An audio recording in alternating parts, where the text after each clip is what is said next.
ಸಂದರ್ಭದಲ್ಲಿ ಇದೀಗ ತಾನೇ ಬಹಳ ಪರಿಣಾಮಕಾರಿ ನಿಮ್ಮೆಲ್ಲರಿಗೂ ಮನಮುಟ್ಟುವಂತೆ ಕಳೆದ 3 ದಿನಗಳ ಕಾಲ ಪ್ರವಚನ ಹೇಳಿದಂತ ಪರಮ ಪೂಜ್ಯ ಜಗದೀಶ್ವರ ಶಾಸ್ತ್ರಿ ಅವರಲ್ಲಿ ಪ್ರಣಾಮಗಳನ್ನು ಸಲ್ಲಿಸಿ ವೇದಿಕೆ ಮೇಲೆ ಆಸೀನರಾದಂತ ನಮ್ಮೆಲ್ಲರಿಗೂ ಹಿರಿಯರು, ದಾಸೋಹಿಗಳು, ಮಾರ್ಗದರ್ಶಕರಾದಂತ ಅಮೃತರಾವ್ ಚತುರ್ಸಾಲಿ ಶರಣರಲ್ಲಿ ಶರಣೆಂದು, ಅದೇ ರೀತಿ ಆತ್ಮೀಯ ಮಿತ್ರರಾದಂತ ನ್ಯಾಯವಾದಿಗಳು, ಗ್ರಾಮದ ಮುಖಂಡರಾದಂತ ಹೇಮಾರೆಡ್ಡಿ ಪಾಟೀಲ್ ವಕೀಲರಲ್ಲಿಯೂ ಶರಣೆಂದು, ಆಮೇಲೆ ವೇದಿಕೆ ಮೇಲೆ ಆಸೀನರಾದಂತ ಇನ್ನೋರ್ವ ಅತಿಥಿಗಳಲ್ಲಿಯೂ ಮತ್ತು ನಮ್ಮ ಶರಣು ಹೊನ್ನ ಅವರಲ್ಲಿಯೂ ಮತ್ತು ಕಲಾವಿದರಾದಂತ ಮಠಪತಿ ಅವರಲ್ಲಿಯೂ, ಶರಣಯ್ಯ ಮಠಪತಿ ಅವರಲ್ಲಿಯೂ, ಉಳಿದಂತ ಕಲಾವಿದರಲ್ಲಿಯೂ, ಎಲ್ಲ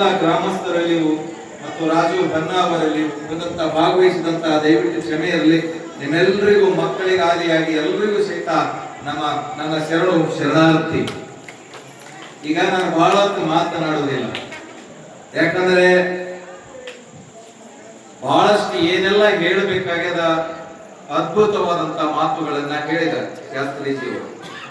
ಮತ್ತೆ ನಿಮಗೆ ಮುಕ್ತ ಆಹ್ವಾನವನ್ನ ಕೊಟ್ಟಿದ್ದಾರೆ. ಮೇ 1ಕ್ಕೆ ಮದುವೆಯದ ಶಾಸ್ತ್ರಿಗಳೇ, ನಾವು ಬರ್ತೀವಿ ಮದುವೆಗೆ. ನಾವೆಲ್ಲರೂ ಸಹಿತ ಕಲ್ಕಂಬದ ಗ್ರಾಮಸ್ಥರು ಜೋರಾಗಿ ಚಪ್ಪಾಳೆ ಅವರಿಗೆ. ಯಾಕಂದ್ರೆ ಕಲಾವಿದರು, ಪುರಾಣಿಕರು, ಶಾಸ್ತ್ರಿಗಳು ಕಲಾವಿದರಿಗೆ ಪ್ರೋತ್ಸಾಹ ಕೊಡುವಂಥದ್ದು ನಮ್ಮ ಅಮೃತರಾವ್ ಛತ್ರಶಾಲಿ ಅವರು ನಮಗೇನಾದರೂ ಒಂದು, ಯಾಕಂದ್ರೆ ಯಾವಾಗಲೂ ನಮಗೆ ಬೆನ್ನೆಲುಬಾಗಿ ನಿಲ್ಲುವಂತವ್ರು. ನಾನು ಸಾಹಿತ್ಯ ಸಮ್ಮೇಳನ ಒಂದು ಸೇಡಂ ತಾಲೂಕು ಪರಿಷತ್ ಅಧ್ಯಕ್ಷ ಆಗುವಾಗ ಸಂದರ್ಭದಲ್ಲಿ ವೇಣುಗೋಪಾಲ್ ಬಜಾಜ್ ಅವರ ಅಂಗಡಿಯಲ್ಲಿ ಕುಂತಿದ್ದೇವೆ. ರವಿ ಸೌಕಾರ್ ಅವರೆಲ್ಲ ನೆನಪು ಮಾಡ್ಕೊಳ್ತೀನಿ.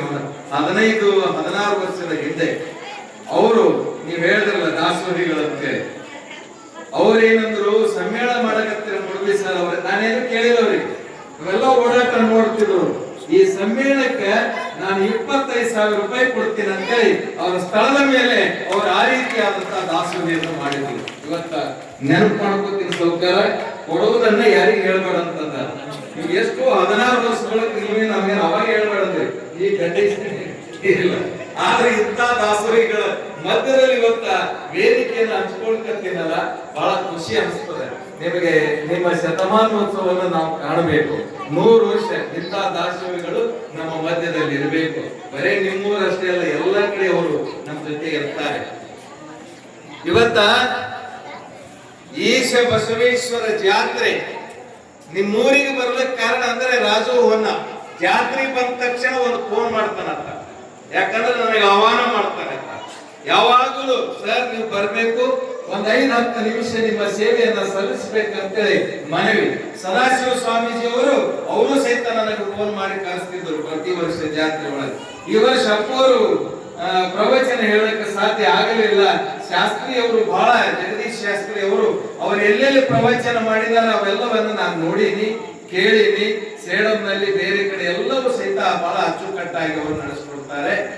ಇವತ್ತು ನಿಮ್ಮೂರಿಗೆ ಬಂದಿದ್ದೀನಿ ಅಂತಂದ್ರೆ, ನಿಮ್ಮೂರಿಗೆ ಬರೋದು ಬಹುತೇಕ ನನಗೆ ಅನಿಸಿದ ಮಟ್ಟಿಗೆ ಒಂದು 6-7 ವರ್ಷದಿಂದ ನಾನು ಬರ್ಲಾಗತ್ತೀನಿ. ನಾನು ವರ್ಷ ಬರ್ತೀನಿ, ನನಗೆ ವರ್ಷ ಒಳ್ಳೆಯದೇ ಆಗಿದೆ. ನಾನು ಸಾಹಿತ್ಯ ಸಮ್ಮೇಳನ ಅಧ್ಯಕ್ಷ ಆಗಿದ್ದೀನಿ, ಸಾಹಿತ್ಯ ಆಗಿದ್ದೀನಿ, 23 ಪುಸ್ತಕ ಬರ್ದೀನಿ. ಜಿಲ್ಲಾ ಸಾಹಿತ್ಯ ಸಮ್ಮೇಳನ ಮೊನ್ನೆ ಹೋದ ತಿಂಗಳಲ್ಲಿ ಜಿಲ್ಲಾ ಸಾಹಿತ್ಯ ಸಮ್ಮೇಳನ ಅಧ್ಯಕ್ಷ ಆಗ್ಬೇಕಾದ್ರೆ ನಮ್ಮ ಈಶ ಬಸವೇಶ್ವರನ ಕೃಪೆ ನನಗೆ ಆಗಿದೆ. ಯಾಕಂದ್ರೆ ಒಬ್ಬ ಕನ್ನಡಿಗ, ನಾನು ಒಬ್ಬ ಸಾಮಾನ್ಯ ಉಪನ್ಯಾಸಕನಾಗಿ ಊರಿಗೆ ಬಂದ 40 ವರ್ಷ ಈ ಊರಿನಲ್ಲಿದ್ದು ನಿಮ್ಮೂರಿನ ಇತಿಹಾಸ ಸೇರಿದಂತೆ ಕಲಬುರಗಿ ಜಿಲ್ಲೆಯ ಎಲ್ಲ ಇತಿಹಾಸವನ್ನ ಅಧ್ಯಯನ ಮಾಡಿ MA MPhil PhD ಪದವಿಯನ್ನ ಪಡೆದುಕೊಂಡು ಈ ಊರಿನಲ್ಲಿ ಸೇವೆಯನ್ನ ಸಲ್ಲಿಸುವಂತ, ಅಂದ್ರೆ ಈ ಊರಂದ್ರೆ ಸೇಡಂ ತಾಲೂಕಿನಲ್ಲಿ ಸೇವೆ ಸಲ್ಲಿಸುವಂತ ಭಾಗ್ಯ ಸಿಗುತ್ತು. ನಾನು ಅನೇಕ ಕಾರ್ಯಕ್ರಮಗಳಲ್ಲಿ ಪಾಲ್ಗೊಳ್ಳುತ್ತೇನೆ. ಇವತ್ತ ನಾನು ತಪ್ಪಿಸೋತಿದ್ದೆ. ಮೊನ್ನೆ ನಾನು ಶ್ರೀಶೈಲದೊಳಗಿದ್ದೆ. ಮೊನ್ನೆ ಶ್ರೀಶೈಲದೊಳಗಿದ್ದಾಗ ಅವರು ಫೋನ್ ಮಾಡಿದ್ರು. ಅದಕ್ಕೆ 1-2 ದಿವಸ ತಡ್ರಿ ನಾನು ಬರ್ತೀನಿ ಅಂತ. ಯಾಕಂದ್ರೆ ತಪ್ಪಿಸೋತೀನಿ. ಇವತ್ತು ತಪ್ಪಿಸೋದ್ರೆ ನಾಳೆ ಮತ್ತೊಂದ್ ಕಡೆ ನಾವು ಹೋಗ್ಬೇಕಾಗಿದೆ. ಇವತ್ತು ಬಂದಿದ ಕ್ಷಣ ಇಡೀ ಪ್ರವಚನ ನಾನು ಸಂಪೂರ್ಣವಾಗಿ ಕೇಳಿದ್ದೀನಿ. ನಿಮ್ಮ ಮಾತಾದ ಬಳಿಕ ನನ್ನ ಮಾತು ಬೇಡ ಅಂತ ಅನ್ಕೊಂಡಿದ್ದೆ. ಆದ್ರೆ ಅದ್ಭುತವಾದಂತಹ ಮಾತು ಅವ್ರ ಬಗ್ಗೆ ನಾನು ಹೇಳಬೇಕಾಗಿಲ್ಲ. ಬಹಳ ಚೆನ್ನಾಗಿ ನೀವು ಹೀಗೆ ಮುಂದುವರಿಸ್ರಿ. ಮುಂದೆ ಮೇ ಒಂದಾದ ಬಳಿಕ ಅವ್ರು ಇಬ್ಬರು ಆಗ್ತಾರೆ. ಸತಿಪತಿಗಳು ಒಂದಾದ ಭಕ್ತಿ ಹಿತ ಒಪ್ಪಂಗೆ. ಹಂಗಂದ್ರೆ ಮದಿಯದೊಳಗ ಸಂಸಾರದೊಳಗೆ ಬಿದ್ದ ಬಳಕ ಅಧ್ಯಾತ್ಮ ಮರ್ತೀರಿ. ನಮ್ಮೆಲ್ಲ ಕಲ್ಕಂಬದ ಜನರನ್ನ ತಾವು ಮರಿಬಾರದು. ಮತ್ತೆ ಮತ್ತೆ ಕಲ್ಕಂಬಕ್ಕ ಮತ್ತೆ ಮತ್ತೆ ಸೇಡಂತ ತಾವು ಬರಬೇಕು. ಈ ರೀತಿಯಾದಂತಹ ಪ್ರವಚನವನ್ನ ನಡೆಸಿಕೊಡ್ಬೇಕು. ನೀವೆಲ್ಲ ಅಧ್ಯಾತ್ಮ ಶರಣರು ಅಂದ್ರೆ ಬಸವಾದಿ ಶರಣರು. 770 ಅಮರಗಣಗಳು, 1,96,000 ಜಂಗಮರು, ಅವರೆಲ್ಲರೂ ಯಾರು ಸನ್ಯಾಸಿಗಳಲ್ಲ, ಸಂಸಾರಿಗಳ ಹಾಗೆ ತಾವು ಸಹಿತ ಸಂಸಾರಿಗಳಾಗ್ತೀರಿ ಮೇ 1ರಿಂದ. ಆದರೆ ಈ ಒಂದು ಅಧ್ಯಾತ್ಮ ಕ್ಷೇತ್ರ ನಿಮ್ಮ ಬಹುದೊಡ್ಡ ಕ್ಷೇತ್ರ. ಹೀಗೆ ಮುಂದುವರಿಸ್ರಿ. ಈ ಕಲ್ಕಂಬದಲ್ಲಿ ಹೇಮರೆಡ್ಡಿ ವಕೀಲರು ಕೇಳಿದೆ, ನಿಮ್ಮ ಊರಿಗೆ ಬರ್ಬೇಕಾಗ್ಯದ ಅಂತಂದ. ಅವ್ರು ಎಲ್ರಿ ಸರ್, ನಮ್ಮ ಕಾರ್ನ್ಯಾಗ ಕುಂತ ಹೋಗೋಣ ಅಂತಂದ ಬಂದು ಕುಂತಿದ್ದೀನಿ. ಯಾವ ಫೋನ್ಗಳು ಬರ್ಲಿಲ್ಲ. ಬಹಳ ಖುಷಿಯಿಂದ ನಿಮ್ಮ ಮಾತುಗಳನ್ನ ನಾನು ಕೇಳಿದ್ದೀನಿ. ಮಾತೆಯರು ಬಹಳ ಜನ ಬಂದಿರಿ. ಆಗಲೇ ನಮ್ಮ ಶರಣು ಹೊನ್ನ ಮತ್ತು ಪ್ರವಚನಕಾರ ಶಾಸ್ತ್ರೀಜಿ ಅವರು ವಾದ ನಡೆದಿತ್ತು. ನಿಮ್ಮ ಸಂಖ್ಯೆ ಹೆಚ್ಚಿಗದನು, ನಮ್ಮ ಸಂಖ್ಯೆ ಹೆಚ್ಚಿಗದನು.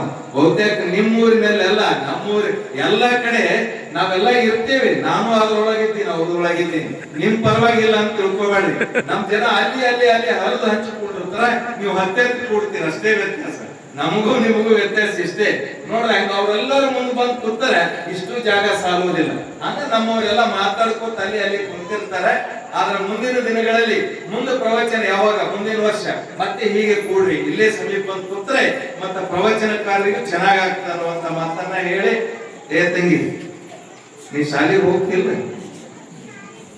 ಸ್ಕೂಲಿಗೆ ಹೋಗ್ತೀರಿ ಸ್ಕೂಲಿಗೆ? ಹಾ, ಶಾಲೆಗೆ ಹೋಗ್ಬೇಕು. ಏನು ವಿದ್ಯಾ ಶಿಕ್ಷಣ ಕಲ್ತಂತ ಲಕ್ಷಣನೇ ಬೇರೆ. ಹಂಗಂತ ಹಿರಿಯರ ಲಕ್ಷಣ ಇಲ್ಲ ಅಂತ ತಿಳ್ಕೊಬೇಡ್ರಿ. ಅವ್ರ ಬುದ್ಧಿ ಜಾಸ್ತಿ ಇರ್ತದ ಅವರಿಗೂ. ಅಂದ್ರೆ ಅಕ್ಷರ ಬರಬೇಕು, ಅಕ್ಷರದ ಜೊತೆಗೆ ಸಂಸ್ಕಾರ ಇರಬೇಕು. ಸಂಸ್ಕಾರ ಎಲ್ಲಿ ಸಿಗುತ್ತೆ ಅಂದ್ರೆ ಈ ಮಠಮಾನ್ಯಗಳಲ್ಲಿ, ಪ್ರವಚನದಲ್ಲಿ, ಜಾತ್ರೆ ಉತ್ಸವಗಳಲ್ಲಿ ಇದೆ. ಅದಕ್ಕೆ ಮಕ್ಕಳು ಇವತ್ತು ನಾನು ಬಹಳ ಖುಷಿ ಪಟ್ಟಿನಿ. ಯಾಕಂದ್ರೆ ಕಲ್ಕಂಬದಾಗ 11 ಗಂಟೆ ಆದ್ರೂ ಈ ಸಣ್ಣ ಮಕ್ಕಳು ಎಷ್ಟು ಕುತೂಹಲದಿಂದ ಕೊಡ್ತಾರಲ್ಲ, ಆ ಮಕ್ಕಳಿಗೆ ಜೋರಾಗಿ ಚಪ್ಪಾಳೆ ತರ್ತೀವಿ. ಇಂಥ ಮಕ್ಕಳು ಬೇಕಂತ. ನಾವೆಲ್ಲ ವಯಸ್ಸಾದವರು ನಾವೆಲ್ಲ ಹೋಗ್ತೇವೆ. ಆದ್ರೆ ಮುಂದೆ ನೀವೇ ಭಾವಿ ಪ್ರಜೆಗಳು, ದೊಡ್ಡವರಾದವರು ನೀವೇ. ಈ ನಾಡನ್ನ ಆಳುವಂತವ್ರು, ಈ ನಾಡಿಗೆ ಸಂಸ್ಕೃತಿಯನ್ನು ಉಳಿಸುವಂತವ್ರು ನೀವೇ ತಾನೆ. ನೀವು ಕೇಳ್ಬೇಕು ತಾನೆ? ಕೇಳಬೇಕು. ಬಹಳ ಇನ್ನ ಹೆಚ್ಚಿನ ಸಂಖ್ಯೆಯಲ್ಲಿ ಮಕ್ಕಳು ಬರಬೇಕು. ತಾಯಂದಿರೇ, ನಿಮ್ಮ ಮಕ್ಕಳಿಗೆ ಒಳ್ಳೆಯ ಶಿಕ್ಷಣ ಕೊಡಿ. ಶಿಕ್ಷಣದ ಜೊತೆಗೆ ಸಂಸ್ಕಾರವನ್ನ ಕೊಡಿ. ಯಾಕಂತಂದ್ರೆ ಇವತ್ತು ಬಹಳ ಚೆನ್ನಾಗಿ ಹೇಳಿದ್ರು ಪ್ರವಚನದಲ್ಲಿ, ತಂದೆ ತಾಯಿಯ ಬಗ್ಗೆ ಗೌರವನೇ ಇಲ್ಲ. ಎಲ್ಲರೂ ಒಂದೊಂದು ಮೊಬೈಲ್ ಹಿಡ್ಕೊಂಡು ಕುಡಿರ್ತಾರ ಮನ್ಯಾಗ. ನೀವೇ ಮೊಬೈಲ್ ಹಿಡಿದ್ರೆ ಅವ್ರ ಯಾಕೆ ಮೊಬೈಲ್ ಹಿಡಿಯಲ್ಲ? ಮೊಬೈಲ್ ಬಳಕೆ ಮಾಡಬೇಕು. ಎಷ್ಟು ಬಳಕೆ ಮಾಡಬೇಕು ಅಷ್ಟೇ ಬಳಕೆ ಮಾಡಬೇಕು. ಹಿಂಗೆ ಒಂದು ಮನೆಯೊಳಗ ಮೊಬೈಲ್ ಹಿಡ್ಕೊಂಡು ಕೂತಾರ. ಒಬ್ಬ ಹೋದನಂತ, ಮನಿ ತೆರೆದನಂತ, ಒಳಗ್ ಹೋದನಂತ. ಎಲ್ಲರ ಮನ್ಯಾಗ ತಂದಿ ತಾಯಿ ಮಕ್ಕಳ ಕೈದಾಗ ಎಲ್ಲರ ಕೈಗ ಫೋನ್ ಹಿಂಗೆ ತಿಕ್ಕೋತ್ ಕೂತಾರ. ಅವ ಬಂದವ, ಒಳಗ್ ಬಂದ, ತನ್ನ ಮನಿ ಅಂತ ಬಂದಾನ. ಒಳಗ್ ಬಂದು ನೋಡ್ತಾನ, ಒಂದ್ ಕಪ್ ಚಾ ತೊಂಬ ಅಂತಾನ. ಒಂದ್ ಕಪ್ ಚಾನು ತಂದು ಮಾಡ್ಕೊಂಡು ಹೆಂಡತಿ ಅಲ್ಲಕ್ಕಿ ಆದ್ರೆ ಚಾ ತಂದ್ರು. ಹಂಗ ನೋಡ್ತಾನೆ, ಹೀಗ್ ನೋಡ್ತಾನೆ. ಏನ್ ಚಾ ಬರೋಬರಿ ಆಗಿಲ್ಲ ಅಂತ ಮುಖ ನೋಡ್ತಾನೆ. ಹೆಂಡತಿ ಅಂತಂದ್ರೆ ಅದು ಹೆಂಡತಿ ಇಲ್ಲ, ಬೇರೆಯವ್ರ ಮನೆಗೆ ಹೋಗ್ಯಾನವ, ಬೇರೆಯವ್ರ ಮನೆಗೆ ಹೋಗ್ಯಾನ. ಮೊಬೈಲ್ ಅಷ್ಟು ದಾರಿ ತಪ್ಪಿಸ್ಲಾಗತ್ತದ. ಈ ಮೊಬೈಲ್ ಬಳಕೆಗೆ ಎಷ್ಟು ಅದರೊಳಗೆ ಬಹಳ ಚಲೋ ಇದೆ. ಶರಣರ ವಚನಗಳು ಎಲ್ಲ ಸಂಸ್ಕೃತಿ ಇದೆ. ಅದನ್ನು ನೋಡ್ಬೇಕು. ನಮಗೆ ಎಷ್ಟು ಬೇಕಷ್ಟೇ ಬಳಕೆ ಮಾಡ್ಕೊಳ್ಬೇಕು. ಹಿಂಗೆ ತಾಯಿ ತಿಕ್ಕಲ್ಗತ್ತಿರತ್ತ, ಯಾರು ಮಕ್ಕಳು ಮೊಮ್ಮಕ್ಕಳು ಎಲ್ಲ ತಿಕ್ಕಲ್ಗತ್ತಿರತ್ತ. ಒಬ್ಬ ಅಜ್ಜಿ, ಇಲ್ಲಿ ಅರಲ್ಲ ಅಜ್ಜಿ, ಕೆಲವೊಬ್ಬರು ಇದಾರ ತಾಯಿ ಅಜ್ಜಿ, ಆಕಿ ಕೇಳ್ತಾಳಂತ, ಯಾಕೆ ಕಲ್ಲಮ್ಮ ಮೊಮ್ಮಗಳು ಇಟ್ಟಿಯಾದ ಮೊಮ್ಮಗಳು ಯಾಕೆ ಏನ್ ಮಾಡಕತ್ತಿದೆ? ಇಲ್ಲ ಅಜ್ಜಿ, ಅಲ್ಲ ಅಜ್ಜಿ, ನಾನು ಫೇಸ್ಬುಕ್ ನೋಡಕತ್ತೀನಿ. ಫೇಸ್ಬುಕ್ ಇನ್ನ ಒಂದ್ 10 ನಿಮಿಷಕ್ಕೆ ಫೇಸ್ಬುಕ್ ಗೊತ್ತಿಲ್ಲ, ಏನು ಗೊತ್ತಿಲ್ಲ. ಇನ್ನೊಂದ್ 5 ನಿಮಿಷ ಬಿಟ್ಟು ಏನೇ ಕಲ್ಲಮ್ಮ ಏನ್ ಶಾಣಮ್ಮ ಏನ್ ಮಾಡಕತ್ತಿದೆ? ಇಲ್ಲ ವಾಟ್ಸಾಪ್ ನೋಡಕತ್ತೀನಿ, ವಾಟ್ಸಾಪ್. ಮತ್ತ 5 ನಿಮಿಷ ಇದ್ದಂತ ಇನ್ನೇನ್ ಮಾಡಕ್ತದೆ ಅಂತ 5 ನಿಮಿಷ ಬಿಟ್ಟು ಕೇಳ್ತಾಳೆ. ಇಲ್ಲ ನಾನು ಇನ್ಸ್ಟಾಗ್ರಾಮ್ ನೋಡತ್ತೀನಿ. ಹಿಂಗೆ ಇನ್ನೊಂದು 5 ನಿಮಿಷ ಬಿಟ್ಕೊಳಕ್ಕೆ ನಾನು ಇನ್ನೊಂದು ಇನ್ಸ್ಟಾಗ್ರಾಮ್ ಆಯ್ತು, ಟ್ವಿಟರ್ ನೋಡಕತ್ತೀನಿ. ಟ್ವಿಟರ್ ಇವೆಲ್ಲ ಮುಗಿದು ಅಜ್ಜಿಗೆ ಸಿಟ್ಟು ಬರ್ತದ. ಆಕಿ ಇನ್ಸ್ಟಾಗ್ರಾಮ್ ಗೊತ್ತಿಲ್ಲ, ಫೇಸ್ಬುಕ್ ಗೊತ್ತಿಲ್ಲ, ವಾಟ್ಸ್ಆಪ್ ಗೊತ್ತಿಲ್ಲ. ಏ ಕಲ್ಲಮ್ಮ, ನಿನ್ನ ಬುದ್ಧಿ ಆಗಲ್ಲ, ನಿನ್ನೇನಾದ್ರೂ ತಿಕ್ಕಿರಂದ್ರೆ ಹಿರುಮನೆ ಅಡಿಗೆ ಮನೆ ಎಲ್ಲಾ ಸ್ವಚ್ಛ ಆಗ್ತಿತ್ತು ಅಂತ ಹೇಳ್ತಾಳೆ ಈ ಅಜ್ಜಿಯ ಒಂದು. ನೋಡ್ರಿ, ಮಕ್ಕಳಿಗೆ ಈ ರೀತಿಯಾದಂತ ಅದ್ರೊಳಗೆ ನೋಡ್ತಾ ನೋಡ್ತಾ ದಾರಿ ತಪ್ಪಲಾಗತ್ತಾರ. ಮೊಬೈಲ್ ಇಸ್ಕೊಟ್ಟಿಲ್ಲ ಅಂತೇಳಿ 10ನೇ ಹುಡುಗಿ ಆತ್ಮಹತ್ಯೆ ಮಾಡ್ಕೊಳ್ತಾವ ಮಕ್ಕಳು, ಮೊಬೈಲ್ ಕೊಟ್ಟಿಲ್ಲ ಅಂತೇಳಿ. ಈ ಮೊಬೈಲ್ ಹಾವಳಿ ಎಷ್ಟು ಏನು ಚಲೋ ಅದ ಅಷ್ಟು ಇವತ್ತಿನ ಪ್ರವಚನ ಅದಲ್ಲ. ಇದನ್ನ ನೀವೆಲ್ಲ ಹುಡುಗರು ಇದನ್ನ ಅವ್ರು ಎಷ್ಟು ಚಂದ ಹೇಳಿದ್ರು. ಇಲ್ಲಿ ಒಂದು 500 ಜನ ಇರಬಹುದು. ಇದನ್ನ ನೀವು ಇನ್ಸ್ಟಾಗ್ರಾಮ್, ಫೇಸ್ಬುಕ್ ನಾಗ ಬಿಡ್ರಿ, ಬರೇ ತಮ್ದು ರೀಲ್ ಮಾಡ್ಕೋತಾರ, ತಮ್ಮದೇ ಬಿಡ್ತಾರ. ಏನ್ ಅದೇ ಮುಖ ಇರುತ್ತೆ ಅದೇ ಇರ್ತದೆ, ರೀಲ್ ಮಾಡ್ಕೋತಾರ. ಈ ರೀಲ್ ರಿಯಲ್ ಇದು ಪ್ರವಚನ, ಇದು ಈಶ ಬಸವೇಶ್ವರನ ಜಾತ್ರೆ. ಇಡೀ ಜಗತ್ತಿನ ಜನ ನೋಡ್ಬೇಕು. ಇಲ್ಲಿ ಪುಟ್ಟಹಳ್ಳಿಯಲ್ಲಿ ನಡೆದಿರುವಂತ ಕಾರ್ಯಕ್ರಮ ಎಲ್ಲ ಕಡೆ ನೋಡ್ಬೇಕು. ಅಲ್ಲಿ ಕಲಬುರಗಿ ಜಿಲ್ಲೆ ಒಳಗ ಸೇಡಂ ತಾಲೂಕಿನಲ್ಲಿ ಈಶ ಬಸವೇಶ್ವರನ ಏನು ಜಾತ್ರಾ ಮಹೋತ್ಸವ ನಿಮಿತ್ತ ಪ್ರವಚನಕಾರರು ಜಗದೀಶ್ ಶಾಸ್ತ್ರಿ ಅವರು ಎಷ್ಟು ಚೆನ್ನಾಗಿ ಮಾತನಾಡಿದ್ದಾರೆ ಅಂತ, ಇಷ್ಟು ಚೆನ್ನಾಗಿ ಮನ ಮುಟ್ಟುವಂತೆ ಇಷ್ಟೊಂದು ತಾಯಂದಿರು ಬಂದಾರ. ಧಾರವಾಡಿಯನ್ನು ಬಿಟ್ಟು ತಾಯಂದಿರು ಬಂದಾರ. ಇವರೆಲ್ಲ ಹೊರಗಡೆ ಹೋಗುವಂತವ್ರು ಇಲ್ಲಿ ಬಂದು ಕೂತಾರ. ಇದು ಜಗತ್ತಿಗೆ ಗೊತ್ತಾಗಬೇಕು. ಕಲ್ಕಂಬದ ಜನ ಸುಸಂಸ್ಕೃತರ ಜನ ಒಂದು ಪ್ರವಚನ ಹಾಕಿದ್ರೆ ನೂರಾರು ಸಂಖ್ಯೆಯಲ್ಲಿ ಬರ್ತಾರಲ್ಲ, ಇದು ಗ್ರೇಟ್ ಅಂತ. ಇದು ಬಹಳ ದೊಡ್ಡದಿದು. ನೀವೆಲ್ಲ ನಾನು ಪ್ರತಿ ಸಲ ಬಂದು ಮಾತಾಡ್ತೀನಿ. ಪ್ರತಿ ಸಲ ಮಾತಾಡಿದಾಗ ಒಂದಷ್ಟು ಚೇತರಿಕೆ ಸಿಗ್ತದ. ಈಶ ಬಸವೇಶ್ವರ ನಮಗೆ ಆಶೀರ್ವಾದ ಮಾಡ್ತಾರೆ. ಮುಂದಿನ ವರ್ಷದೊಳಗೆ ನಾನು ಏನಾದ್ರೂ ಮತ್ತೊಂದು ಸುದ್ದಿ ತಗೊಂಡು ಬರ್ತೀನಿ. ಇಲ್ಲಿ ಯಾಕೆ ನಾನು ಫೋನ್ ಮಾಡ್ತೇನೆ ಅಂದ್ರೆ, 1-2 ಸಲ ಫೋನ್ ಮಾಡ್ತಾನೆ ರಾಜು, ನೆನಪು ಮಾಡಪ್ಪ ಅಂತ ಮೊದಲೇ ಹೇಳಿರ್ತೀನಿ. ಯಾಕಂದ್ರೆ ಬೇರೆ ಬೇರೆ ಕಡೆ ಇರ್ತೀನಿ. ನೆನಪು ಮಾಡದ ಮತ್ತೆ ಬಂದೆ. ಈ ರೀತಿಯಾಗಿ ನಿಮ್ಮ ಜೊತೆ ನಾನು ಈ ಕಲ್ಕಂಬ ಅಂದ್ರೆ ಈ ಊರಿನವನೇ ಆಗಿದೆ. ಕಳೆದ 6 ವರ್ಷ, 1 ವರ್ಷದ ಜಾತ್ರೆ ಬಿಡಾಗತ್ತಿಲ್ಲ. ನಾನು ಎಲ್ಲ ಜಾತ್ರೆಗಳಿಗೆ ಬಂದಿನಿ, ಎಲ್ಲ ವರ್ಷದ ಜಾತ್ರೆಗೆ ಬಂದಿದ್ದೀನಿ. ಇವತ್ತು ಸಿಕ್ಕಿದ್ದು ನಮ್ಮ ಅಮೃತರಾವ್ ಸರ್ಕಾರ ಅವರು ಸಿಕ್ಕಾರ ಇವತ್ತು. ಯಾಕಂದ್ರೆ ಅವರಿಗೆ ನಮಗೆ ಭೇಟಿನೇ ಆಗಲ್ಲ. ನಾವು ಕೋಟಾದಲ್ಲಿ HM ಇದ್ದೀನಿ. ಆ ಕೋಟಾದಲ್ಲಿ ಒಂದು ಶಾಲೆ ಮಾಡಿದ್ವಿ. ಆ ಶಾಲೆ 3.5 ಕೋಟಿ ಶಾಲೆ. ಆ 3.5 ಕೋಟಿ ಬಿಲ್ಡಿಂಗ್ ಶಾಲೆ ಮಾಡಿದೆ, ಹೈಟೆಕ್ ಶಾಲೆ ಮಾಡಿದೆ. ನನ್ನ ಶಾಲೆ ನನ್ನ ಕಾಯಕದಲ್ಲಿ ಬಹಳ ತಲ್ಲಿನ ನಾವೆಲ್ಲ ಶರಣ ಪರಂಪರೆ, ದಾಸೋಹ ಅಷ್ಟೇ, ಕಾಯಕ ದಾಸೋಹ. ನೀವೆಲ್ಲ ಇಂಥ ಜಾತ್ರೆಗಳಿಗೆ ನೀವು 10 ರೂಪಾಯಿ 15 ರೂಪಾಯಿ ನಿಮ್ ಕೈಲಿ ಎಷ್ಟಾದಷ್ಟು ಸಾಧ್ಯ ಆದಷ್ಟು ಕೊಟ್ಟಂದ್ರೆ ಅದ್ರ 10 ಪಟ್ಟು ವಾಪಸ್ ಬರ್ತದೆ. ಭಗವಂತ ಈಶ ಬಸವೇಶ್ವರ ನಿಮಗೆ ಆಶೀರ್ವಾದ ಮಾಡ್ತಾನೆ. ಆ ರೀತಿಯಾಗಿ ಇವತ್ತು ನೋಡಿದ ನಾನು ಪ್ರವಚನಕಾರರಿಗೆ, ಸಂಗೀತಗಾರರಿಗೆ ಆಯರಿ ಮಾಡೋದು ಬಹಳ ನೋಡಿ. ಈ ರೀತಿ ಆಯರ್ ಅವ್ರು ಯಾಕೆ ಬರಲ್ಲ? ಒಂದ್ಸಲ ಪ್ರವಚನಕಾರ ಬಂದ್ರಂದ್ರೆ ಅವರಿಗೆ ಆಯರಿ ಕೊಡ್ಲಿಲ್ಲ ಅಂದ್ರೆ ಏನಪ್ಪ ಈ ಊರಿನಲ್ಲಿ ದಾಸೋಹಿಗಳೇ ಇಲ್ಲ ಅಂತಾರ. ಆದ್ರೆ ಕಲ್ಕಂಬ ಬಂದವರು ಪ್ರವಚನಕಾರರು ಮತ್ತೆ ಬರ್ಬೇಕು ಅನಿಸ್ತದೆ. ಯಾಕಂದ್ರೆ ನಿಮ್ಮ ಆಯರಿ, ನಿಮ್ಮ ಆಸೆ, ನಿಮ್ಮ ಹಾರೈಕೆಗಳು ಇದು ಬೇಕಂತ ಅವ್ರು ಕೇಳುವಾಗ, ಅವ್ರು ಹೇಳುವಾಗ ಎಷ್ಟು ಸರಿಯಾಗಿ ಗೊತ್ತಿರಿ. ನೀವೆಲ್ಲ ಎಲ್ಲರೂ ಕೇಳಗತ್ತೀರಿ, ಎಷ್ಟು ಶಾಂತ ರೀತಿಯಿಂದ ಕೇಳುತ್ತೀರಿ ನೀವು. ಈ ರೀತಿಯಾದಂತ ಎಲ್ಲ ಜಂಜಾಟಗಳು, ಸಂಸಾರದ ಎಲ್ಲ ಜಂಜಾಟಗಳನ್ನ, ಏನೇನು ಚಿಂತೆಗಳಿರ್ತಾವ ಆ ಚಿಂತೆಗಳನ್ನ ಬಿಟ್ಟು ಈ ಸತ್ಸಂಗದಲ್ಲಿ ನೀವು ಪಾಲ್ಗೊಂಡಿದ್ದೀರಿ. ಆದರೆ ನಿಮಗೆ ಒಳ್ಳೆಯ ಮಕ್ಕಳಿಗೂ ನಿಮಗೂ ಸಂಸ್ಕಾರ ಸಿಗ್ತದ. ಜಾತ್ರೆ ಉತ್ಸವಗಳು ನಮ್ಮ ಸಂಸ್ಕೃತಿಯ ಜೀವಾಳ. ಜಾತ್ರೆ ಉತ್ಸವಗಳಿಂದ ನಮಗೆ ಏನಾದ್ರೂ ಒಂದು ಒಳ್ಳೆಯದಾಗ್ತದೆ ಅಂತ ಅನ್ನುವಂಥದ್ದು ಭಾವನೆ. ಭಾರತೀಯ ಪರಂಪರೆ, ಕನ್ನಡ ಪರಂಪರೆ, ಕನ್ನಡ ಸಾಹಿತ್ಯ ಅಂದ್ರೆ ದೊಡ್ಡ ಸಾಹಿತ್ಯ. ಇವತ್ತೇನ್ ಕಲ್ಕಂಬ ಒಂದು ಬಾಣಂತಿ ಕಂಬಾನ, ಅದರ ಒಂದು ಇನ್ನೊಂದು ಭಾಗ ಆ ಕಲ್ಲು ಬಿದ್ದದಂತೇಳಿ ಇದಕ್ಕೆ ಕಲ್ಕಂಬ ಆಯಿತು ಅಂತನ್ನುವಂಥದ್ದು ಇತಿಹಾಸದಲ್ಲಿ ಬರ್ತದೆ. ಬಾಣಂತಿ ಕಂಬ ಸೇಡಂನಲ್ಲಿದೆ, ಇನ್ನೊಂದು ಕಲ್ಲ ಇಲ್ಲಿ ಬಿದ್ದಿದ್ದಕ್ಕಾಗಿ ಕಲ್ಕಂಬ ಆಯಿತು. ಮಹಾಭಾರತ ರಾಮಾಯಣ ಕಾಲದಿಂದಲೂ ನಿಮ್ಮೂರಿಗೆ ಇತಿಹಾಸ ಇದೆ. ಮತ್ತೆ ಸಾಮಾನ್ಯ ಊರಲ್ಲಿದು, ಇದು ಸಾಮಾನ್ಯ ಊರಲ್ಲದು. ಕನ್ನಡಕ್ಕೆ ಮೊಟ್ಟ ಮೊದಲ ಪುಸ್ತಕವನ್ನು ಕೊಟ್ಟಂತ ಕವಿರಾಜ ಮಾರ್ಗ, ಶ್ರೀ ವಿಜಯರು ಬರೆದಂತ ಕವಿರಾಜ ಮಾರ್ಗ ಕೊಟ್ಟಂತ ಪುಣ್ಯ ನೆಲ. ಅನ್ನ ನೀರಿಲ್ಲದೆ ಜಗತ್ತಿಗಾಗಿ ಬೆಳಕು ಕೊಟ್ಟಂತದ್ದು, ಜಗತ್ತಿನ ಜನರಿಗೆ ಒಳ್ಳೆಯದಾಗಲಿ ಅಂತೇಳಿ ನಮ್ಮ ಯಾನಾಗುಂದಿ ಮಾತಾ ಮಾಣಿಕೇಶ್ವರಿ ಅವರು ಹಲವಾರು ವರ್ಷಗಳು, 80-85 ವರ್ಷಗಳ ಕಾಲ ನಮಗಾಗಿ ತಪಸ್ಸು ಮಾಡಿ ಮಾನ್ಯ ತಾನೇ ಲಿಂಗೈಕ್ಯಾದಂತ ಮಾತಾ ಮಾಣಿಕೇಶ್ವರಿಯ ಜನ್ಮಸ್ಥಳ ನಮ್ಮ ಸೇಡಂ ತಾಲೂಕು ಅಂತ ಬಹುದೊಡ್ಡ ಕೊಡುಗೆ ಆಧ್ಯಾತ್ಮ ಕ್ಷೇತ್ರಕ್ಕೆ. ಅಧ್ಯಾತ್ಮ ಕ್ಷೇತ್ರ ಅಂದ್ರೆ ಅಧ್ಯಾತ್ಮ, ಸಾಹಿತ್ಯ, ಸಂಸ್ಕೃತಿಗೆ ನಮ್ಮ ಸೇಡಂ ತಾಲೂಕು ಕೊಡುಗೆ ಬಹಳ ದೊಡ್ಡದಿದೆ. ಹಂಗಂತೇಳಿ ಇವರು ಸನ್ನತಿಯನ್ನು ಕಡಿಮೆ ಅಲ್ಲ.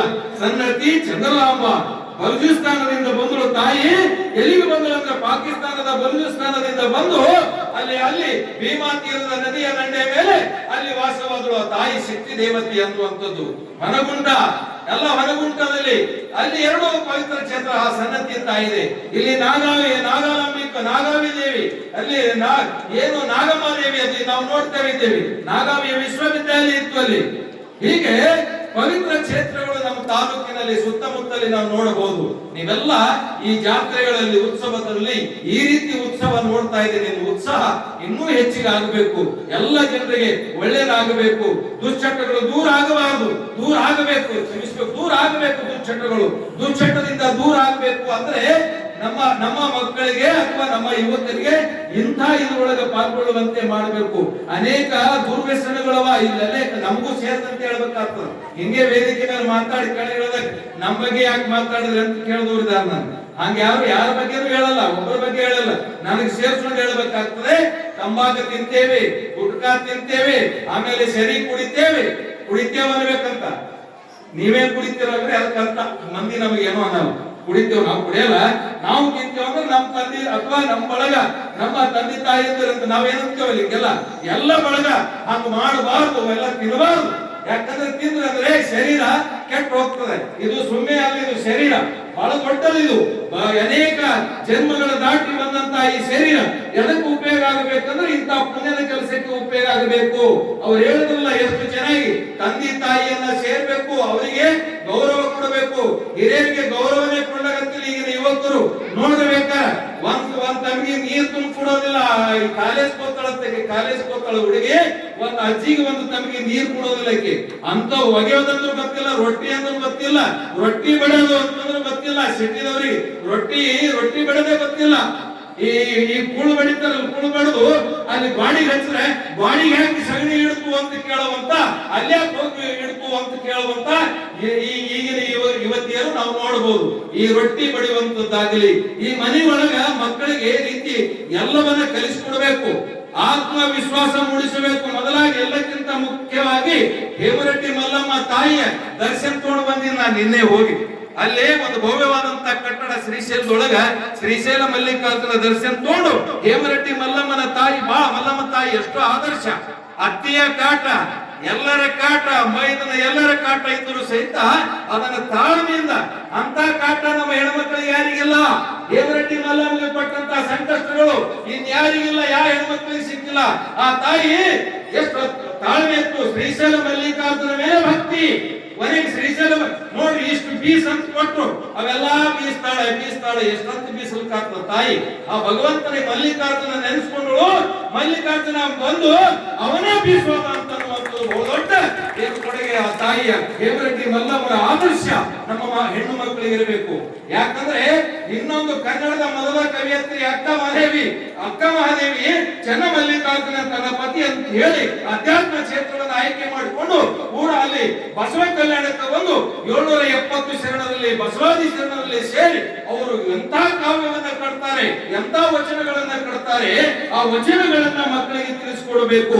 ಬೆಟ್ಟದ ಮೇಲೊಂದು ಮನೆ ಮಾಡಿ, ಎಷ್ಟು ಚೆನ್ನಾಗಿದೆ ನೋಡಿ. ಬೆಟ್ಟದ ಮೇಲೊಂದು ಹೇಳ್ತಿಲ್ಲಮ್ಮ, ಹೇಳ್ತೆ ಬೆಟ್ಟದ ಮೇಲೊಂದು ಮನೆ ಮಾಡಿ ಮೃಗಗಳಿಗೆ ಅಂಜಿದಡಂತೆಯ, ಸಮುದ್ರದ ದಡೆಯಲ್ಲೊಂದು ಮನೆ ಮಾಡಿ ನೇರ ತಲೆಗಳಿಗೆ ಅಂಜಿದಡಂತೆಯ, ಶಾಂತಿಯೊಳಗೊಂದು ಮನೆ ಮಾಡಿ ಶಬ್ದಕ್ಕೆ ನಾಚಿದಡಂತೆಯ, ಲೋಕದೊಳಗ ಹುಟ್ಟಿದ ಬಳಿಕ ಸ್ತುತಿ ನಿಂದೆಗಳು ಬಂದರು ಮನದಲ್ಲಿ ಕೋಪವ ತಾಳೆ ಸಮಾಧಾನಿಯಾಗಿರಬೇಕು ಅಂತ ಹೇಳ್ತಾಳ. ನೋಡ್ರಿ ಎಂತ ಸಮಸ್ಯೆವರಿ. ಬೆಟ್ಟದ ಎಂತ ಸಮಸ್ಯೆದಾಗ ಮನೆ ಮಾಡಿದ್ದೇವೆ, ಬೆಟ್ಟದ ಮೇಲೆ ಮನೆ ಮಾಡಿ ಮೃಗಗಳಿಗೆ ಅಂಜಿದ್ರೆ ಹೆಂಗ? ನಾವು ಸಂಸಾರ ಏನು ಮಾಡಕತ್ತಿದ್ದೇವೆ? ಎಲ್ಲಿದ್ದೇವೆ ನಾವು? ಊರಿನಲ್ಲಿ ಇದ್ದೇವೆ. ಅವರಂತಾರೆ ಇವರಂತಾರೆ, ಇವೆಲ್ಲ ಸಮಸ್ಯೆಗಳಿರ್ತದೆ. ಆ ಸಮಸ್ಯೆಗಳನ್ನ ಎದುರಿಸುವಂತ ಆತ್ಮವಿಶ್ವಾಸ ಮೂಡಿಸುವಂತಹ ತಾಯಿ ಅಕ್ಕ ಮಹಾದೇವಿಯ ಆದರ್ಶ ನಮ್ಮ ಯುವತಿಯರಿಗೆ, ಯುವಕರಿಗೆ ಅಥವಾ ಎಲ್ಲ ಜನಾಂಗಕ್ಕೆ ಬೇಕು ಅನ್ನುವಂಥದ್ದು ಮಾತನ್ನ ಹೇಳಿ ಇವನಾರವ ಎಂದೆನಿಸಿದರಿಯ ಇವ ನಮ್ಮವ ಎಂದೆನಿಸಯ್ಯ ಕೂಡಲ ಸಂಗಮ ದೇವ ನಿಮ್ಮ ಮನೆಯ ಮಗನೆಂದೆನಿಸಯ್ಯ. ಈ ವಚನವನ್ನ ನಾವೊಂದು ವೇಳೆ ಕಲ್ತಿದ್ದೆ ಆದರೆ ಅಥವಾ ನಾವೆಲ್ಲ ಮನೆಯ ಮನಗಳಲ್ಲಿ ನಾವು ಎಲ್ಲ ಕಡೆ ಜೈಕಾರ ಮೊಳಗಬೇಕು. ಈ ವಚನ ನೋಡಿ, ನುಡಿದರೆ ಮುತ್ತಿನ ಹಾರದಂತಿರಬೇಕು, ನುಡಿದರೆ ಮಾಣಿಕ್ಯದ ದೀಪ್ತಿ ಅಂತಿರಬೇಕು, ನುಡಿದರೆ ಸ್ಫಟಿಕದ ಸಲಾಕಿ ಅಂತಿರಬೇಕು, ನುಡಿದರೆ ಲಿಂಗ ಮೆಚ್ಚಿ ಹೌದೆನ್ನಬೇಕು. ನಾವು ಮಾತಾಡಿದ್ರೆ ಎಂತ ಮಾತಾಡ್ತೀವಿ ಗೊತ್ತಾ? ಇನ್ನೊಬ್ಬರಿಗೆ ಕೋಪ ಬರಂಗ ಮಾತಾಡ್ತೀವಿ ನಾವು. ನಮ್ಮ ಸಕಾರಾತ್ಮಕ ಗುಣಗಳೇ ನಮ್ಮಲ್ಲಿಲ್ಲ. ನನಗೆ ಸೇರ್ಕೊಂಡು ಹೇಳ್ತೀನಿ, ಯಾಕಂದ್ರೆ ಇನ್ನೊಬ್ಬರಿಗೆ ಹ್ಯಾಂಗ ಮಾತಾಡಬೇಕು? ಮುತ್ತಿನ ಹಾರದಂತಿರಬೇಕು, ಮಾಣಿಕ್ಯದ ದೀಪ್ತಿ ಅಂತಿರಬೇಕು, ಸ್ಫಟಿಕದ ಸಲಾಕಿ ಅಂತಿರಬೇಕು, ಸದಾ ಭಗವಂತನೇ ಹೌದು ಅನ್ನಬೇಕು. ಹಾಗೆ ನಮ್ಮ ಮಾತುಗಳು ಇರಬೇಕು. ಅಂತ ಮಾತುಗಳನ್ನ ನಾವೆಲ್ಲರೂ ಪಾಲಿಸಬೇಕು. ಒಳ್ಳೆಯ ಸಂಸ್ಕಾರವನ್ನ ಈ ಊರಿನ ಸಂಸ್ಕಾರ ನಾವು ಮುಂದಿನ ಊರುಗಳಿಗೆ ಶಾಸ್ತ್ರೀಜಿಯವರು ನಾವು ಹೇಳ್ತೇವೆ. ಕಲಬುರಗಿ ಜಿಲ್ಲೆ ಒಳಗೆ ಸೇಡಂ ತಾಲೂಕಿನಲ್ಲಿ ಕಲ್ಕಂಬದಲ್ಲಿ ಒಂದು ಸಣ್ಣ ಹಳ್ಳಿ ಇದೆ. ರಾತ್ರಿ 11 ಗಂಟೆ 12 ಗಂಟೆ ಆದರೂ ಮಾತೆಯರು ನೂರಾರು ಸಂಖ್ಯೆಯಲ್ಲಿ ಸೇರಿದರು. ನೀವು ಏನಾದ್ರೂ ಕಲಿಬೇಕಾದ್ರೆ ಆ ಕಲ್ಕಂಬಕ್ಕೂ ಹೋಗಿ ಕಲೀರಿ ಅನ್ನುವಂತ ಮಾತನ್ನ ಈ ಸಂದರ್ಭದಲ್ಲಿ ಹೇಳ್ತೀನಿ. ನೀವೆಲ್ಲರೂ ಸಹಿತ ಯುವಕರು ಮನಸ್ಸು ಮಾಡಬೇಕು, ಶ್ರಮದಾನಕ್ಕೆ ಮುಂದಾಗಬೇಕು. ನಿಮ್ಮಲ್ಲಿ ಬಹಳ ದೊಡ್ಡ ಶಕ್ತಿ ಇದೆ. ಯುವಕ ಶಕ್ತಿ ಸ್ವಾಮಿ ವಿವೇಕಾನಂದರು ಹೇಳ್ತರು ಅಥವಾ ಸುಭಾಷ್ ಚಂದ್ರ ಬೋಸ್ ಹೇಳಿದ್ರು, ನಿಮ್ಮ ಶಕ್ತಿ ಬಹಳ ದೊಡ್ಡದೆ ದೇಶಕ್ಕೆ. ಸುಮ್ಮನೆ ಹಾಳು ಮಾಡ್ಕೋಬೇಡ ನಿಮ್ಮ ವಯಸ್ಸಿನಲ್ಲೇ ನೋಡ್ರಿ. ಅವ್ರು ಇನ್ನ ಮದುವೆ ಆಗಿಲ್ಲ, ಇಷ್ಟೊಂದು ಖ್ಯಾತಿಯನ್ನ ಗಳಿಸಿದ್ದಾರೆ ಅಧ್ಯಾತ್ಮ ಕ್ಷೇತ್ರದಲ್ಲಿ. ಜಗದೀಶ್ ಶಾಸ್ತ್ರಿ ಅವರು ಇಷ್ಟೊಂದು ಕೆಲಸ ಮಾಡಕತ್ತಾರ ಅಂದ್ರೆ ನಮ್ಮ ಹುಡುಗರಿಗೆ ಏನಾಗ್ಯದ. ಆದ್ರೆ ಇವರಂಗೆ ಆಗ್ಬೇಕಂತೇನಿಲ್ಲ. ನಿಮ್ಮ ಕ್ಷೇತ್ರಗಳಲ್ಲಿ ಸಾಧನೆಯನ್ನ ಮಾಡಿ. ಒಂದು ಮಗುವಿಗೆ ಕವನ ಬರಿ ಅಂತ ಹೇಳಿದ್ರು. ಏನಂತ ಕವನ ಬರೀತು ಗೊತ್ತಾ? ಇಂತವು ಕಾಲೇಜ್ ಹುಡುಗರು ಹೇಳ್ತಾರೆ ಎಂತ ಕವನ ಬರೀತಾರೆ ಅಂದ್ರೆ, ಅವಳು ಸಿಕ್ಕಳು ನೋಡ್ ನಕ್ಕಳು, ನಮಗೆ ಈಗ 3 ಮಕ್ಕಳು. ಇದು ಈ ಕಾವ್ಯ ಬೇಡ. ಅಕ್ಕನ ವಚನ ಬೇಕು. ಅಕ್ಕನಂತ ವಚನ, ಬಸವಣ್ಣನವರ ವಚನ, ಅಲ್ಲಂ ಪ್ರಭು, ಅಂಬಿಗರ ಚೌಡಯ್ಯ, ಡೋರ ಕಕ್ಕಯ್ಯ, ಮಡಿವಾಳ ಮಾಚಿದೇವ, ಇವರ ಕಾವ್ಯ, ಇವರ ವಚನ ಮೊಳಗಬೇಕು. ಮನೆಗಳಲ್ಲಿ ಮೊಳಗಬೇಕು. ತೊಟ್ಟಲ ಹಾಡಕ್ಕೆ ಹೋಗಿದ್ದೆ, ತೊಟ್ಟಲ ಕಾರ್ಯಕ್ರಮಕ್ಕೆ ಹೋಗಿದ್ದೆ ಜಗದೀಶ್ ಶಾಸ್ತ್ರಿಗಳೇ. ತೊಟ್ಟಲ ಕಾರ್ಯಕ್ರಮಕ್ಕೆ ಹೋದ್ರೆ 100 ಮಂದಿ ಹೆಣ್ಮಕ್ಳ. ನೀ ಹಾಡೆ ನಾ ಹಾಡೆ, ಒಬ್ಬರಿಗೆ ಹಾಡಕ್ ಬರಲ್ಲ. ಇದು ದುರಂತ. ಜನಪದ ಸಂಸ್ಕೃತಿ ಉಳಿಸಬರಿ ಯಾರು? ಎಣ್ಣೆ ಹಚ್ಚಲಿರ್ತಾರ, ಹಿಂಗೆ ಹೇಳಿದಾರ, ಒಬ್ಬರಿಗೆ ಹಾಡಕ್ ಬರಲಾಗ್ಯದ. ಎಣ್ಣೆ ಹಚ್ಚೋದು ಮದುವೆ ಸಂದರ್ಭದಲ್ಲಿ ನೋಡ್ರಿ. ತೊಟ್ಟಲ ಕಾರ್ಯಕ್ರಮದಲ್ಲಿ ಅಷ್ಟು ಮಂದಿ ಹೆಂಗೆ ಕೂತಾರ ಮೌನವಾಗಿ. ಸ್ವಾಮಿ ಶಾಸ್ತ್ರೀಜಿ ಅವರ ಜೊತೆ ಇನ್ನೊಬ್ಬರು ಸಹಾಯಕರು ಬಂದರು ಸ್ವಾಮೀಜಿ ಜೊತೆ. ಸ್ವಾಮೀಜಿ ಬಂದರೆ ಆಶೀರ್ವಾದ ಮಾಡಕ, ಅವ ಗಣೇಶ ಮಗನ ಸೇವಕ, ಅವ ಶುರು ಮಾಡಿದ ತೊಟ್ಟಲ ಹಾಡ. ಇದು ಪರಿಸ್ಥಿತಿ ಎಲ್ಲಿಗೆ ಬಂದ ಅಂದ್ರೆ ಇಲ್ಲಿಗೆ ಬಂದಂತ. ಜಾನಪದ ಎಲ್ಲಿದೆ ಅಂದ್ರೆ ಹಳ್ಳಿಗಳಲ್ಲಿದೆ. ಜಾನಪದ ಸಂಸ್ಕೃತಿ ಇವತ್ತು ನಮ್ಮ ಯೂನಿವರ್ಸಿಟಿಗೆ ಹೋಗ್ತೇವೆ. ನಮ್ಮ MA ಕಲಿ ಹುಡುಗರು ಯೂನಿವರ್ಸಿಟಿಗೆ ಹೋದಾಗ ನೀವೊಂದು ಸಬ್ಜೆಕ್ಟ್ ಆಯ್ಕೆ ಮಾಡ್ಕೋ ಅಂತ ಹೇಳ್ತಾರೆ. ಎದ್ರ ಮೇಲೆ PhD ಮಾಡ್ತೀಯ ಅಂತ ಕೇಳ್ತಾರೆ. ಇಲ್ಲೆಲ್ಲ MA ಅಥವಾ BA ಕಲ್ತಂತವ್ರಿಗೆ ಗೊತ್ತಾಗ್ತದೆ. ನಿಮ್ಮ ಹುಡುಗರಿಗೆ ವಿದ್ಯಾರ್ಥಿಗಳಿದ್ದರೆ ವಿದ್ಯಾರ್ಥಿನಿಯರಿಗೆ ತಿಳ್ಕೋಬೇಕು. ತಮ್ಮ ಏನ್ ಮಾಡ್ತೋ, ತಂಗಿ ಯಾವ ಸಬ್ಜೆಕ್ಟ್ ಹೋಗ್ತೋ ಅಂತ ಕೇಳ್ತಾರೆ. ನಿಮ್ಮೂರಿನಲ್ಲಿ ಏನು ಕುಟ್ಟುವ, ಬೀಸುವ, ಹಂತಿಯ ಪದಗಳ ಒಂದು ಸಾಂಸ್ಕೃತಿಕ ಅಧ್ಯಯನ ಮಾಡು. ಮತ್ತೆ ವಾಪಸ್ ಕಳಿಸ್ತಾರೆ, ನಮ್ಮೂರಿಗೆ ಬರ್ಬೇಕವ. ಮತ್ತೆ ನೀವು ಎಲ್ಲರ ಯೂನಿವರ್ಸಿಟಿ ಅಂದ್ರೆ ನಿನ್ನ ಊರಿನಲ್ಲಿ, ನಿಮ್ಮ ಮನೆಯಲ್ಲಿನ ಯೂನಿವರ್ಸಿಟಿ, ಬೇರೆ ಎಲ್ಲಿ ಇಲ್ಲ. ನಿಮ್ಮ ಮನೆಗಳು ವಿಶ್ವವಿದ್ಯಾಲಯ, ನಿಮ್ಮ ಮನೆಗಳು ಶಾಲಾ ಕಾಲೇಜುಗಳು ಏನಾದ್ರೂ ಸಿಗಬೇಕಾದ್ರೆ ಸಂಸ್ಕೃತಿ ಎಲ್ಲಿದೆ ಅಂದ್ರೆ ಹಳ್ಳಿಯಲ್ಲಿದೆ. ಹಳ್ಳಿಯ ಸಂಸ್ಕೃತಿ ಬಹಳ ದೊಡ್ಡದಿದೆ. ಹಳ್ಳಿಯಿಂದಲೇ ದಿಲ್ಲಿ. ಅದಕ್ಕೆ ಮಹಾತ್ಮ ಗಾಂಧೀಜಿಯವರು ಹೇಳಿದ್ರು, ಹಳ್ಳಿಯಿಂದಲೇ ನಾವು ಇವತ್ತು ಈ ದೇಶದ ಬೆನ್ನೆಲುಬು ಹಳ್ಳಿಗಳು ಉದ್ಧಾರ ಆಗಬೇಕಂತ ಹೇಳಿದ್ರು. ಆ ರೀತಿಯಾದಂತಹ ಭಾವನೆಯನ್ನ ನೀವು ಇನ್ನೊಬ್ಬರಿಗೆ ಕೇಳನ್ನ ಬಯಸಬಾರದು. ನಾನು ಬಯಸೋದಿಲ್ಲ, ನೀವು ಬಯಸಬಾರದು.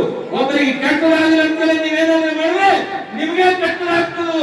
ಯಾರಿಗೂ ಕೆಟ್ಟದ ಬಯಸಬಾರದು, ಯಾರಿಗೂ ಕೇಳನ್ನ ಬಯಸಿದ ಬದುಕು ನನ್ನದಾಗಬೇಕು. ಬಹಳ ದಿನ ಬದುಕಲ್ಲ ನಾವು. ಮೊನ್ನೆ ಒಬ್ಬರು ಸಿಕ್ಕಿರು, ಏನಾಯ್ತದೆ ಅಂತ ಕೇಳಿದ್ರಿ. ಇಲ್ರಿ, ಅವರಿಗೆ ಹಾರ್ಟ್ ಅಟ್ಯಾಕ್ ಆಯ್ತು. ಎಷ್ಟು ವಯಸ್ಸ? 40 ವಯಸ್ಸಿನವರೆಗೆ ನಮ್ಮ ಈಗ 3 ವರ್ಷ ಹೇಳಕ್ ಬಂದದ, ಇವ್ರಿಗೆ 80 ವರ್ಷ ಹೇಳಕ್ ಅದ. ಏನಾದ್ರೂ ಅಳಗಾಡಿದ್ರೆ ನೋಡಿ, ನಮ್ಮ ಹುಡುಗರು ಕುಂಡ್ರಿಸಿದ್ರೆ 10-15 ಸಲ ಹೊರಗೆ ಹೋಗ್ಬರ್ತಾರ. ಈಗಿನ ಯುವತಿಯರು ಯುವಕರು ಇವ್ರು ಹೆಂಗ್ ಗಟ್ಟಿಯಾಗಿ ಕೂತಾರ? ನಿಮ್ಮ ಆಹಾರ ಹೆಂಗು ಕುರ್ಕುರೆ ತಿನ್ನೋದು, ನಿಮ್ಮ ಆಹಾರ ಎಂತದ್ದು ಕುರ್ಕುರೆ. ಇವ್ರಿಗೆ ತಾಯಿಯಂದ್ರೆ ಕೈ ಮುಗಿದು ಕೇಳ್ಕೊತೀನಿ, 10 ರೂಪಾಯಿ 15 ರೂಪಾಯಿ ಆ ಮಕ್ಕಳಿಗೆ ಕೊಡ್ತೀರಿ, ಸೀದಾ ಹೋಗ್ತಾನೆ ಕುರ್ಕುರೆ ತಿಂದು ಬರ್ತಾನೆ. ಮತ್ತೆ ಅಂಗಡಿದು ನನ್ನ ಮೇಲೆ ಸಿಟ್ಟಾಗಬಾರ್ದು. ಕುರ್ಕುರೆ ಕುರ್ಕುರೆ ತಿನ್ನಲಿಲ್ಲ ಅಂದ್ರೆ ಪಾಪ ಅವ ಏನ್ ಮಾಡ್ತಾನೆ, ಮತ್ತೊಂದು ವಸ್ತು ಇಡ್ತಾನೆ. ಶೇಂಗಾ ತಿನ್ನುವುದು, ಶೇಂಗಾ ನೆನಕಿ, ಇಂಥವು ನೆನಕೆ ಕಾಳುಗಳನ್ನು ತಿಂದ್ರೆ ಮಕ್ಕಳಿಗೆ ಅದು ಕೊಡಿ. ಈ ಕುರ್ಕುರೆ ಎಲ್ಲೋ ಯಾರೋ ಹಿಟ್ಟು ಕೆಲಸ ನೋಡ್ಬೇಕು, ನೀವು ಕಾಲಿನಿಂದ ಕಲಿಸ್ತಾರೆ ಪ್ಯಾಕ್ ಮಾಡಿ ಇಲ್ಲಿ ತಂದು ಎಲ್ಲ ಕಡೆ ಇದು ಮಾಡ್ತಾರೆ. ಅಂತ ಕುರ್ಕುರೆಗಳನ್ನು, ತಿಂಡಿ ತಿನಿಸುಗಳನ್ನ ಮಕ್ಕಳಿಗೆ ಕೊಡೋದು ಬೇಡಿ. ಯಾವ ರೋಗಗಳು ಬರೋದಿಲ್ಲ. ಆ ತಾಯಿ ಎಷ್ಟು ಗಟ್ಟಿಯಾಗಿ ಕೂತಾಳ ನೋಡ್ರಿ, ಬೇಕಾದ್ರೆ ಹಿರಿಯ ಅಜ್ಜಿ. ಹಾಗೆ ಅವರ ಶರೀರ ಹೆಂಗ್ ಇಟ್ಕೊಂಡ್ರು ಅಂದ್ರೆ ಹಂಗೆ ಇಟ್ಕೊಂಡ್ರು, ಯಾವುದೇ ದುಶ್ಚಟ ಇಲ್ಲ. ಅಂತ ಶರೀರ, ಈ ಸಂಪತ್ತನ್ನು ಉಳಿಸಿಕೊಳ್ಳ್ರಿ ಅನ್ನುವಂತ ಮಾತನ್ನು ಹೇಳಿ ನಿಮ್ಮೆಲ್ಲರಿಗೂ ಹಾ ಹೇಳಲ್ಲ, ಬಾ ಹೇಳಲ್ಲ, ನಿಮ್ಮೆಲ್ಲರಿಗೂ ಶರಣು ಶರಣ.